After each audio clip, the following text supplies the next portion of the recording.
Hello and welcome. In this video, I'm going to do a review on Galaxy AI. This is about the post that I put out there yesterday when I joined it for the first time. And all these graphics that I've been generating are with the Galaxy AI. I put this post out there and I got a lot of great responses. People got quite interested and got quite curious. But there's obviously some people who already knew it and been using it before and had some questions. And it was great to get a lot of people connecting with me and asking questions. But I've been able to generate some great graphics. But obviously with Galaxy AI, you're not just creating graphics, you're creating videos. They got 3,000 plus AI systems, AI tools in this Galaxy AI. Obviously not just image generation tools. You can create videos as well. You can use entire ChatGPT models. You got the latest of all the models like ChatGPT version 5.1 instant and ChatGPT version 5.1 thinking and all the rest of them. You can do the coding. You've got Claude AI. You've got a lot of different AI models and language models. You can also do, for example, AI voice cloning. It actually connects up to ElevenLabs and other tools that you can do, other voice tools such as build a podcast, build videos using your voice clone. Once your voice clone is generated, now you're using a lot of credits. I'm going to talk about credits as well. And people have been saying it burns through credits very quickly. But I'm going to talk about that because there are ways that you're going to actually save as well elsewhere and how to manage your content, because that's important. All right. And it's the same for other platforms. Once you've created your content, and that's typical with a new platform, you're going to be using up a lot of credits in the beginning because you're creating content, you're getting used to the platform. And the other thing is when I create graphics, for example, I mean, these graphics here, for example, I actually used one of the community public graphics because I wanted to just see other people what they have created and we can get to use their prompts. And that's powerful because if you're going to create a graphic, an image, and you want some inspiration, you got like a pro tool here for best results. Explore our prompt library, and then you can see what other people have generated. And if you like the look of it, you can go in and check out their prompt. You can copy their prompt and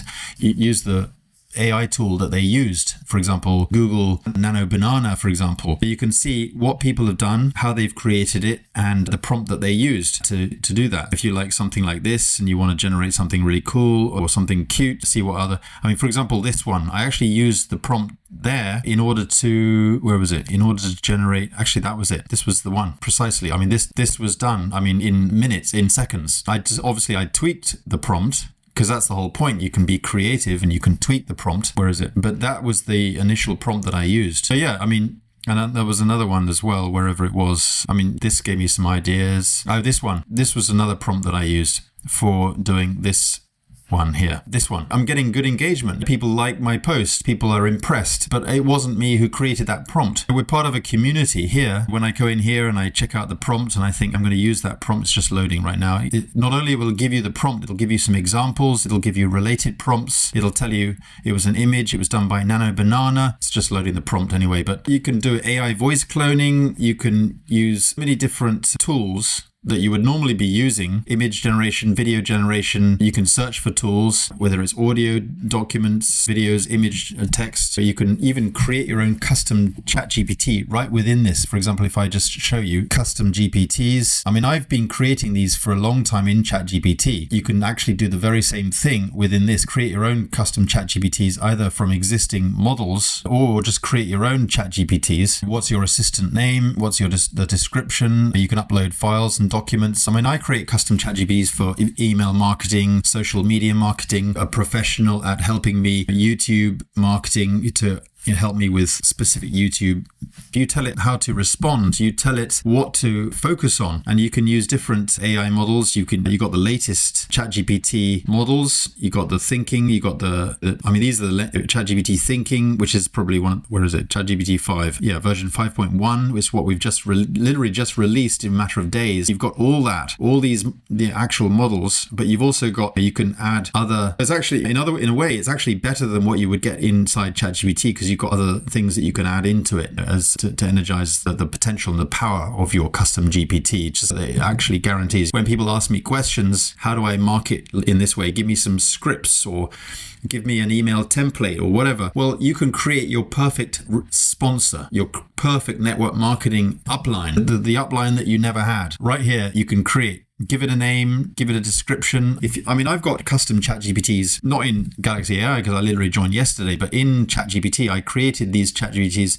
specific about business opportunities that I'm a part of. Because particularly like crypto, for example, there are some companies that I've been a part of that I'm just overwhelmed. I don't know how to explain some of these companies. What I did is I just downloaded the PDFs or video transcripts and I put it into a document and I uploaded it to a custom ChatGPT and it became my AI network marketing sponsor for that company. And every time someone asked me a question, I said, how do you think I should respond to this guy? It gives me a good response. And I said, make it more personal, make it shorter, condense it. And you get the perfect response. When people ask you questions, you've got an immediate response. You can do email marketing, you can do social media marketing, upload your YouTube videos, you can even create the videos, you can do podcasts, and you can favorite everything. You can put everything into folders using the specific the specific AI tools that you prefer to use. For example, I might have a folder for, for example, image generation tools that I prefer to use. You've got the Seedream, for example, but you've also got, I love Seedream, for example, Seedream. Not only have you got the Seedream, which is powerful, and you've got the version 4, which is good, I love that. You can also use the Seedream edit feature to edit stuff, but you've also got Google Nano Banana as well to edit images. So you've got everything you need. You can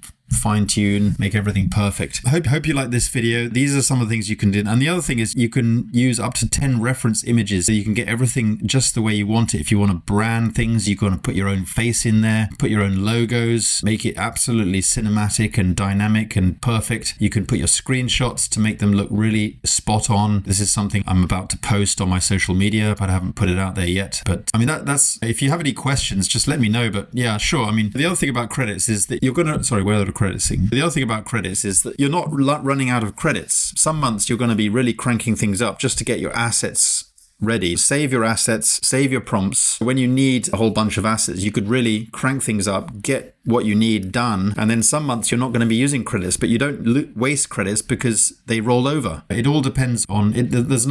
The credits are not static. It really depends on the computer, how you're using the prompts. It's not specific credits generated for specific jobs. It just depends on what you're doing. But obviously you have a full log of what credits you're burning. Yeah, you're going to get better at the prompting, but I would recommend using other people's prompts just to get, for example, the ChatGPT models in here, just to ask questions about good prompting. But you can also use the make better prompt just to make sure that your prompt is better. Sometimes you might want to be careful about if you're generating using poor quality models, just that you're saving credits. That doesn't necessarily save credits in the long run, because if you're getting worse qualities and doing more generations, you're ending up burning credits a lot quicker. If you use the good models to get good results, you end up doing fewer generations and probably end up saving in the long run. You want to just bear that in mind. My advice is just really learn what models are really good for different purposes. Another one I like is Flux version 1.1. I use that a lot. And just read the descriptions about the models, because some things work better in certain ways. If you're not getting the right output, you're probably using the wrong model, or you need to